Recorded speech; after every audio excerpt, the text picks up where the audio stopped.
नमस्कार विद्यार्थी मित्रांनो, आपल्या यूट्यूब चॅनलवर आपले स्वागत आहे. वेळ न घालवता आपण आता व्हिडिओला सुरुवात करूया. प्रश्न क्रमांक 1. भारतात केंद्रीय कॅबिनेटच्या बैठकीचे अध्यक्षस्थान कोण भूषवतो? मित्रांनो, भारतात केंद्रीय कॅबिनेटच्या बैठकीचे अध्यक्षस्थान कोण भूषवतो? तर पंतप्रधान. म्हणून पर्याय क्रमांक 1 हे आपले उत्तर आहे मित्रांनो, पंतप्रधान. प्रश्न क्रमांक 2.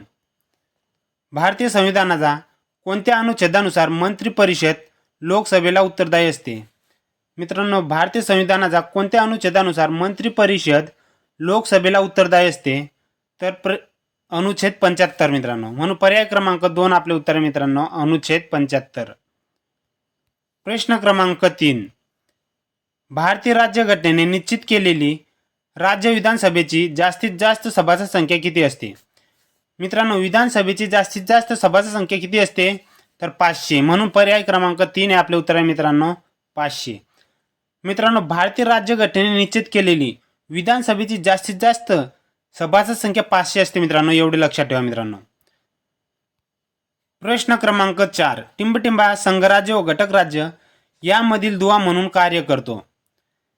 मित्रांनो, संघराज्य व घटक राज्य यामधील दुवा म्हणून कोण कार्य करतो? तर राज्यपाल. म्हणून पर्याय क्रमांक 4 आपले उत्तर आहे मित्रांनो, राज्यपाल. प्रश्न क्रमांक 5. विधान परिषदेतील किती सदस्य हे शिक्षक मतदारसंघातून निवडले जातात? मित्रांनो, विधान परिषदेतील किती सदस्य शिक्षक मतदारसंघातून निवडले जातात? तर 1/12. म्हणून पर्याय क्रमांक 3 आपले उत्तर आहे मित्रांनो, 1/12. प्रश्न क्रमांक 6. राज्यपाल कोणास जबाबदार असतो? मित्रांनो, राज्यपाल कोणास जबाबदार असतो? तर भारताचे राष्ट्रपती. म्हणून पर्याय क्रमांक 1 आपले उत्तर आहे मित्रांनो, भारताचे राष्ट्रपती. प्रश्न क्रमांक 7. सरपंच समितीचे पदसिद्ध सचिव कोण असतात? मित्रांनो, सरपंच समितीचे पदसिद्ध सचिव कोण असतात? तर विस्तार अधिकारी. म्हणून पर्याय क्रमांक 4 आपले उत्तर आहे मित्रांनो, विस्तार अधिकारी. प्रश्न क्रमांक 8. कोणत्या घटनादुरुस्तीद्वारे पंचायतींना घटनात्मक दर्जा देण्यात आला? मित्रांनो, कोणत्या घटनादुरुस्तीद्वारे पंचायतींना घटनात्मक दर्जा देण्यात आला? तर 73वी घटनादुरुस्ती. म्हणून पर्याय क्रमांक 3 आपले उत्तर आहे मित्रांनो, 73वी घटनादुरुस्ती. प्रश्न क्रमांक 9. जगातील सर्वात लहान देश कोणता आहे? मित्रांनो, जगातील सर्वात लहान देश कोणता? तर व्हॅटिकन सिटी. म्हणून पर्याय क्रमांक 2 आपले उत्तर आहे मित्रांनो, व्हॅटिकन सिटी. मित्रांनो, व्हॅटिकन सिटीचे क्षेत्रफळ किती आहे? तर 0.44 चौरस किमी एवढे आहे मित्रांनो. किती आहे मित्रांनो? 0.44 चौरस किमी एवढे आहे मित्रांनो, एवढे लक्षात ठेवा. जगातील सर्वात लहान देश कोणता मित्रांनो? तर व्हॅटिकन सिटी. एवढं लक्षात ठेवा मित्रांनो. प्रश्न क्रमांक 10. महाराष्ट्र राज्याचे भौगोलिक क्षेत्रफळ किती आहे? महाराष्ट्र राज्याचे भौगोलिक क्षेत्रफळ 3,07,713 चौरस किमी एवढे आहे मित्रांनो. म्हणून पर्याय क्रमांक 1 हे आपले उत्तर आहे मित्रांनो, 3,07,713 चौरस किमी. प्रश्न क्रमांक 11. भारताचा पूर्व पश्चिम विस्तार किती किमीचा आहे? मित्रांनो, भारताचा पूर्व पश्चिम विस्तार किती आहे मित्रांनो? तर 2,933 किमी. म्हणून पर्याय क्रमांक 3 आपले उत्तर आहे मित्रांनो, 2,933 किमी. मित्रांनो, या व्हिडिओची PDF डाउनलोड करायची असेल तर डिस्क्रिप्शनमध्ये टेलिग्राम चॅनलची लिंक दिलेली आहे. आपण डिस्क्रिप्शनमध्ये जाऊन टेलिग्राम चॅनल जॉईन करू शकतात आणि या व्हिडिओची PDF डाउनलोड करू शकता मित्रांनो. प्रश्न क्रमांक 12. सप्तशृंगी या पर्वत शिखराची उंची किती मीटर आहे?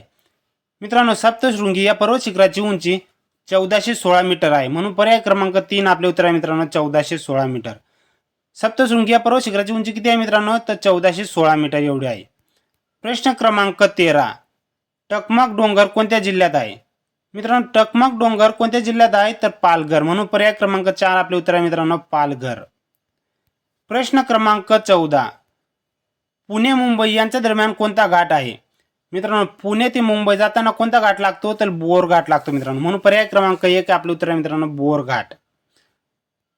प्रश्न क्रमांक 15. अजिंठा लेणी कोणत्या जिल्ह्यात आहे? मित्रांनो, अजिंठा लेणी कोणत्या जिल्ह्यात आहे? तर छत्रपती संभाजीनगर. म्हणून पर्याय क्रमांक 2 आपले उत्तर आहे मित्रांनो, छत्रपती संभाजीनगर. प्रश्न क्रमांक 16. कपिलधारा धबधबा कोणत्या जिल्ह्यात आहे? मित्रांनो, कपिलधारा धबधबा कोणत्या जिल्ह्यात आहे? तर बीड. म्हणून पर्याय क्रमांक 3 आपले उत्तर आहे मित्रांनो, बीड. प्रश्न क्रमांक 17. भीमताल सरोवर टिंबटिंब राज्यामध्ये आहे. मित्रांनो, भीमताल सरोवर कोणत्या राज्यामध्ये आहे? तर उत्तराखंड. म्हणून पर्याय क्रमांक 1 हे आपले उत्तर आहे मित्रांनो, उत्तराखंड. प्रश्न क्रमांक 18. खालीलपैकी कोणती एक नदी कृष्णा नदीची उपनदी आहे? मित्रांनो, खालीलपैकी कोणती एक नदी कृष्णा नदीची उपनदी आहे? तर कोयना. म्हणून पर्याय क्रमांक 1 हे आपले उत्तर आहे मित्रांनो, कोयना. घोड ही भीमा नदीची उपनदी आहे मित्रांनो.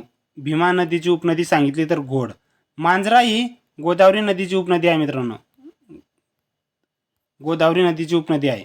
गिरणा ही तापी नदीची उपनदी आहे मित्रांनो, तापी. म्हणजे कोयना ही कृष्णा नदीची उपनदी आहे, घोड ही भीमा नदीची उपनदी आहे, मांजरा ही गोदावरी नदीची उपनदी आहे आणि गिरणा ही तापी नदीची उपनदी आहे मित्रांनो. एवढे लक्षात ठेवा. प्रश्न क्रमांक 19. माहुली या ठिकाणी कोणत्या दोन नद्यांचा संगम झालेला आहे? मित्रांनो, माहुली या ठिकाणी कृष्णा आणि वेण्णा या दोन नद्यांचा संगम झालेला आहे मित्रांनो. म्हणून पर्याय क्रमांक 2 आपले उत्तर आहे मित्रांनो.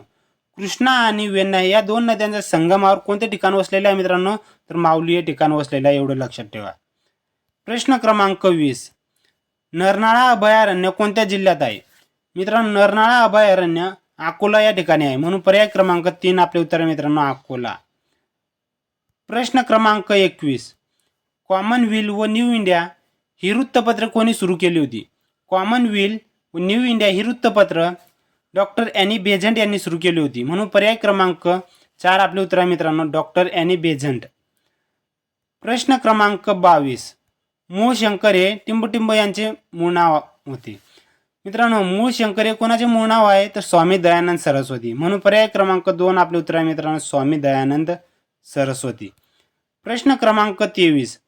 समता हे वृत्तपत्र कोणी सुरू केले होते? मित्रांनो, समता हे वृत्तपत्र डॉक्टर बाबासाहेब आंबेडकर यांनी सुरू केले होते.